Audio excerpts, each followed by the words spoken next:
শোনো শোনো গ্রামবাসী, শোনো দিয়া মন, আলাল দুলাল দুই ভাইয়ের কথা করিব বর্ণ।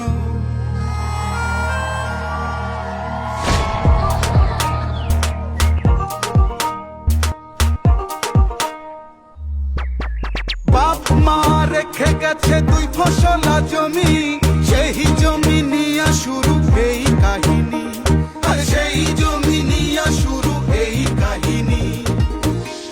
আলাল ফলায় সোনার ফসল পূর্ণ তার গোলা, দুলালের জমিতে হয় না ফসল ভালা।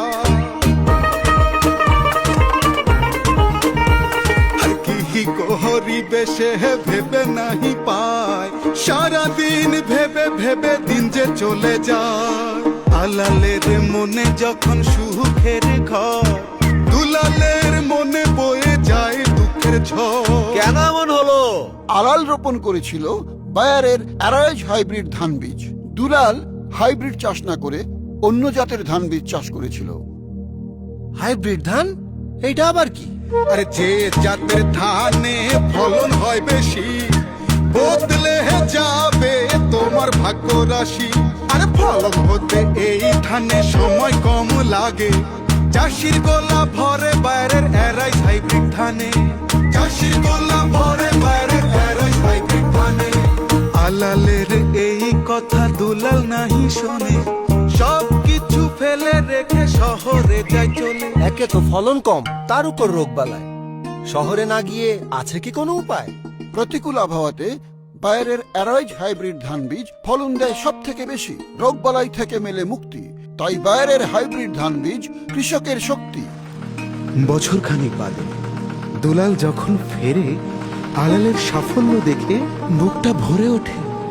শহরের বাতাসে মাটির গন্ধ নাই, গ্রামে ফিরে সেটা দুলাল বুঝতে পারে। তাই আলালের পরামর্শে দুলাল বায়ারের অ্যারাইজ হাইব্রিড ধান বীজ কেনে। অধিক ফলন পাওয়া যাবে, খুশি হয় এই কথা জেনে।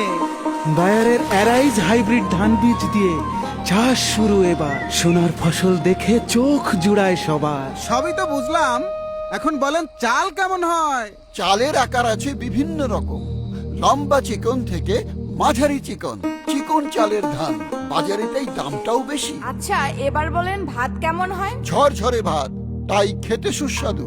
ভাত দেখে খুশি হয় কৃষকের বধূ, ঘরে ঘরে সুখের আয়োজন। ভালো ধানে তাই ভালো যে জীবন। কৃষকের মুখে মুখে সমৃদ্ধির গান, মাঠ জুড়ে হাসে যখন অ্যারাইজ ধান, মাঠ জুড়ে হাসে যখন অ্যারাইজ ধান। বায়ারের অ্যারাইজ হাইব্রিড ধান বীজ, যা ধানের বিভিন্ন বালাই সহনশীল এবং প্রতিকূল আবহাওয়াতেও প্রচলিত জাতের তুলনায় শতকরা 20 থেকে 25 ভাগ অধিক ফলনশীল। তাই বায়ারের অ্যারাইজ হাইব্রিড ধান বীজ কৃষকের শক্তি।